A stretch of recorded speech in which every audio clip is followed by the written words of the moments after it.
दोस्तों, क्या आपको पता है कि नवी मुंबई इंटरनेशनल एयरपोर्ट जो आज एक शानदार तरीके से ऑपरेशनल हो चुका है, वो पहले कहीं और बनने वाला था। अगर इसके ओरिजिनल प्लान पर ही काम किया जाता तो ये एयरपोर्ट उलवे के बजाय शायद अलीबाग के मांडवा रिवास की साइड में दिखता। क्या आप जानते हैं इस एयरपोर्ट को बनाने के लिए जितनी मिट्टी हटाई गई है वो ग्रेट पिरामिड ऑफ गीजा से 30 गुना ज्यादा है। ये एयरपोर्ट मुंबई को लंदन और न्यूयॉर्क जैसी मल्टी एयरपोर्ट सिटी बना देगा, जिससे आपकी फ्लाइट में डिले खत्म हो जाएगा। इस एयरपोर्ट की कैपेसिटी इतनी ज्यादा है कि ये पूरे एशिया का one of the biggest aviation hub बन सकता है। क्या वजह थी कि एक 28 साल पुराने सपने को पूरा करने के लिए हमें इतनी मुश्किलों का सामना करना पड़ा, और नए लोटस इंस्पायर्ड एयरपोर्ट में ऐसी क्या खास बात है? आज हम जानेंगे नवी मुंबई एयरपोर्ट की पूरी और सच्ची कहानी, उसके प्रपोजल से लेकर उसके ग्रैंड इनॉग्रेशन तक।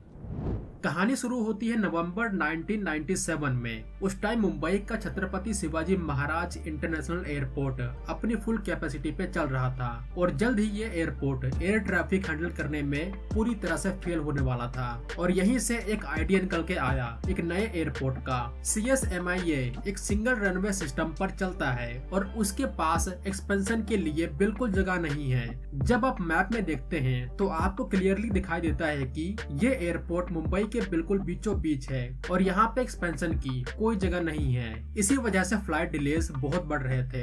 एविएशन इंडस्ट्री को पता था कि अगर ग्रोथ करनी है तो मुंबई को एक दूसरा एयरपोर्ट चाहिए। मिनिस्ट्री ऑफ सिविल एविएशन ने इस प्रॉब्लम को देखते हुए CSMIA के एक्सटेंशन के लिए वेरियस साइट से एग्जामिन करने के लिए एक कमेटी बनाई। कमेटी ने 3 जगह पर फोकस किया था, कल्याण भिवंडी एरिया और अलीबाग के मांडवा रिवास एरिया में। इनिशियल सर्वेस में अलीबाग के निकट एक जगह को एविएशन के लिहाज से सबसे बेहतर माना गया था। ये जगह थी मांडवा रिवास के पास। वहाँ जमीन ज्यादा प्लेन थी और एयर ट्रैफिक में कम रुकावट आती। लेकिन सिडको यानी city and industrial development corporation of Maharashtra, जो नवी मुंबई को डेवलप कर रही थी, उन्होंने पनवेल के पास उल्वे कोपरा की जमीन पर जोर दिया।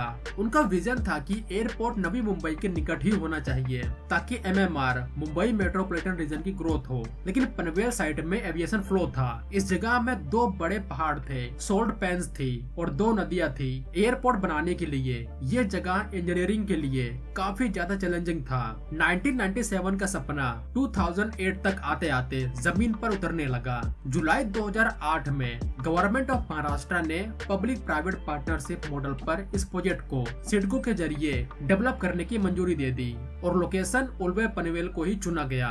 उल्वे पनवेल को चुनने के पीछे कुछ कारण थे, जैसे connectivity and city growth. CIDCO और सरकार का विजन सिर्फ एक एयरपोर्ट बनाना नहीं था, बल्कि पूरी नवी मुंबई को एक ग्लोबल कमर्शियल हब बनाना था। उल्वे पनवेल की लोकेशन मुंबई से ज्यादा करीब थी और इसको एग्जिस्टिंग रोड, रेल और फ्यूचर इंफ्रास्ट्रक्चर जैसे MTHL से जल्द कनेक्ट किया जा सकता था। अलीबाग एक खोपाली की साइड से MMR के कोर से बहुत दूर थे, जिससे यहाँ तक आना जाना मुश्किल होता और टाइम भी काफी ज्यादा लगता।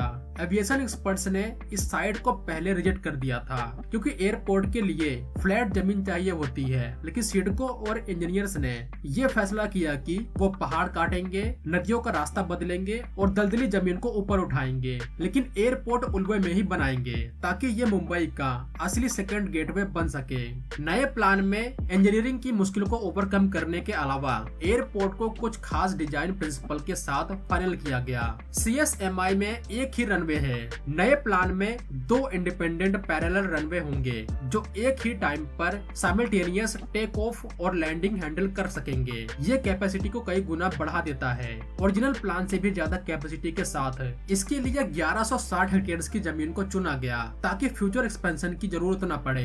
एयरपोर्ट को 5 फेजेस में डेवलप करने का प्लान बनाया गया। जब ये अपना फाइनल फेज कंप्लीट करेगा तो उस टाइम ये एयरपोर्ट आराम से 90 मिलियन पैसेंजर्स को हैंडल कर पाएगा। एयरपोर्ट का प्रपोजल तो फाइनल हो गया, लेकिन असली कहानी तो अब शुरू हुई। 1997 में शुरू हुआ ये सफर 2025 में जाकर पूरा हुआ। इस 28 साल के लंबे इंतजार की वजह क्या थी, ये भी एक बड़ा सवाल है। यहाँ पे जितनी बातें मैंने आपको बताई है इस एयरपोर्ट के बारे में, उससे शायद आपको कुछ अंदाजा हो गया होगा कि इसके डिले की वजह क्या थी। लेकिन इसके अलावा भी कुछ बड़े चैलेंजेस थे, जैसे इन्वायरमेंटल चैलेंज। ये एयरपोर्ट मैंग्रोव फॉरेस्ट और सॉल्ट पेन्स की जमीन पर बन रहा था। इस वजह से ministry of environment, forest and climate change से क्लियरेंस लेने में 2 साल से ज्यादा समय लग गया। सिडको को यहाँ साबित करना पड़ा कि वो एनवायरमेंट को कम से कम नुकसान पहुंचाएंगे, जिसके लिए मैंग्रोव्स का रिस्टोरेशन करना पड़ा। लैंड एक्विजिशन एंड रीसेटलमेंट यहाँ सबसे बड़ी रुकावट थी। एयरपोर्ट की जमीन पर 10 से ज्यादा गांव आते थे।